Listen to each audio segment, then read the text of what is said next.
સુરતના Udhna railway station પર દિવાળી અને બિહારની ચૂંટણીની અસર દેખાઈ રહી છે, જેમાં મુસાફરોની મોટી ભીડ જોવા મળી છે. સુરત, ઉત્તર પ્રદેશ, બિહાર, ઝારખંડ અને ઓડિશા જતા સ્થળાંતર કરનારાઓ રવિવારે દિવાળીની રજાઓ માટે મોટી સંખ્યામાં ઉધના રેલવે સ્ટેશન પર પહોંચ્યા હતા.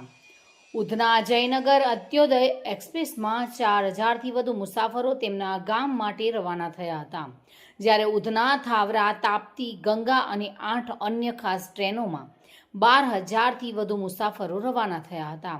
સ્ટેશન પરિસરમાં ભીડને નિયંત્રિત કરવા માટે reserve police form RPF, railway police અને વાણિજ્યક સ્ટાફના 125થી વધુ કર્મચારીઓને તૈનાત કરવામાં આવ્યા હતા. બિહાર વિધાનસભાની ચૂંટણીઓ અને દિવાળીના તહેવારને કારણે આ વખતે મુસાફરોની સંખ્યા પાછલા વર્ષો કરતાં નોંધપાત્ર રીતે વધુ જોવા મળી હતી.